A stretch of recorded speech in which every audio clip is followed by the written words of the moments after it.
isang recipe na masarap. Yan ang ating ibinabahagi ngayon. Sotanghon with manok namit.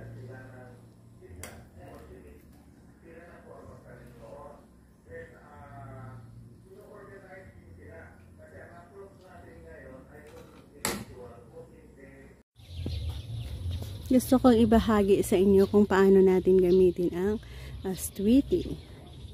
So, ayan, meron tayo dito. Ganyan ang kanyang bunga. Once na matured na at ready to use. Tanggalin natin yan. At samahan nyo ako kung ano ang recipe na ating gamitin na pwede natin magamit ito. So, ayan ang. So, marami tayong mga bulaklak dyan. Sunod-sunod sila. So, meron din dyan. At doon, na matured na rin. So, yan ang ating ibahagi sa inyo. Tanggalin na natin yan isa-isa dyan. And then,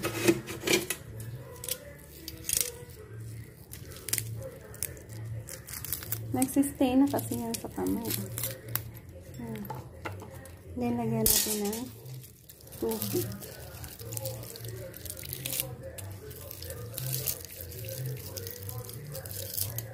Makulay na ito.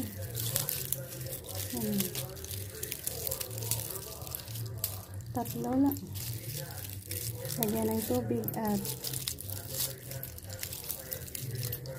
soak yan ng mga few minutes hanggang sa lumabas ang kanyang color. Ayan, isa sa sahog na ating gustong i-add on doon sa ating gagawing recipe ay ang leftover na lechon manok natin. So, meron tayong lechon manok na masarap. Yan, naglagay tayo ng cooking oil. Onion, garlic.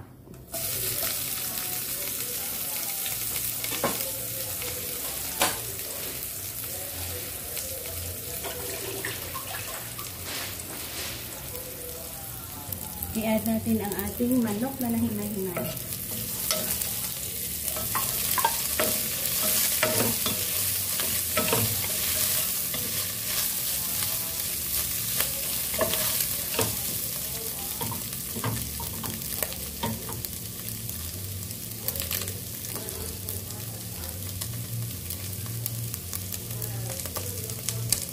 Lagay natin ang tanglad.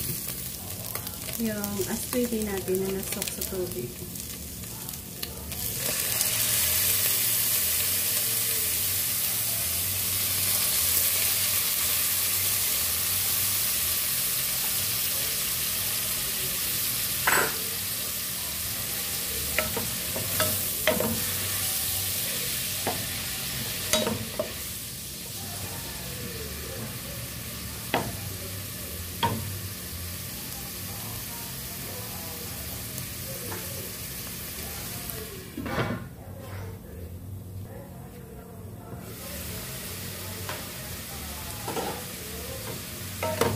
Lagyan natin ng tubig.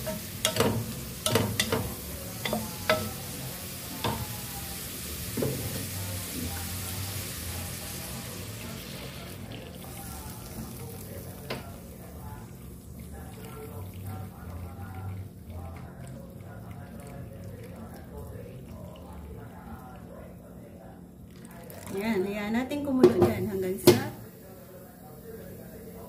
lumasa or magkaroon ng masarap na sabaw.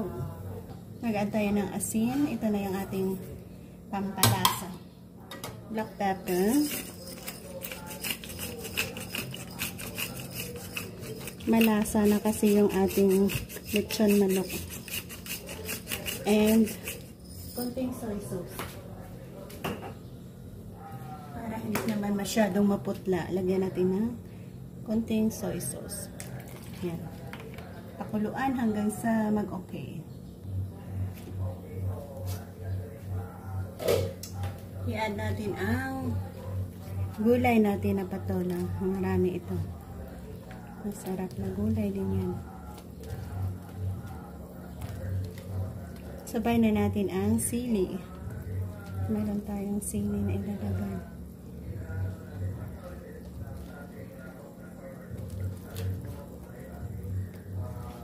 At sigarilyas na rin.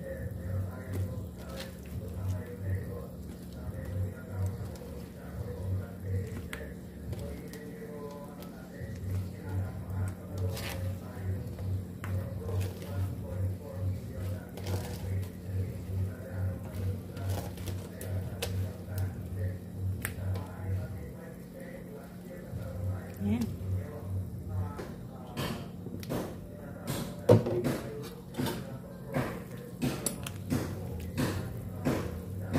Isabay na natin sa pagpakulo ang ating sotanghon. Ayan. Dami na ang ating ginawa. Sotanghon, manok, patola.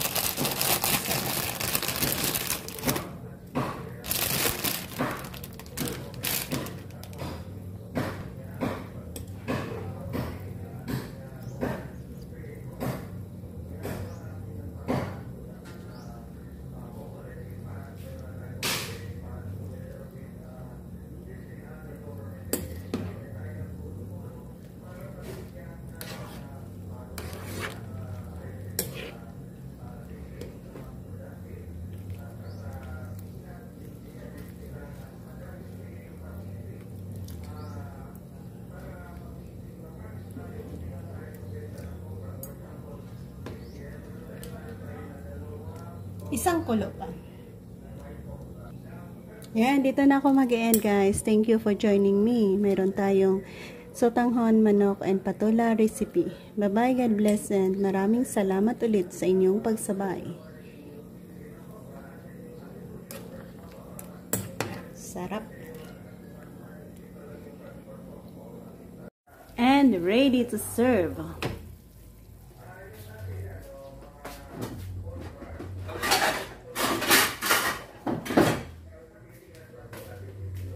Ready to serve na kita.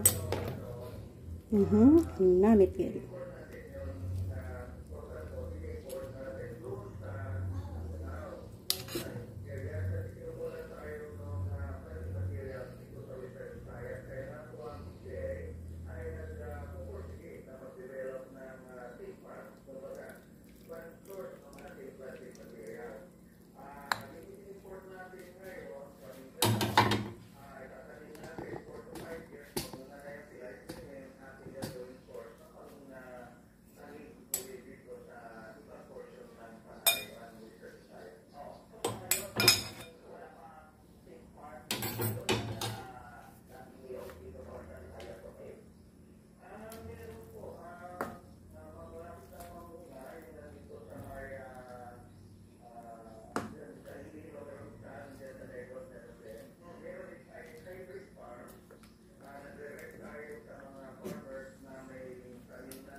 Namit yun.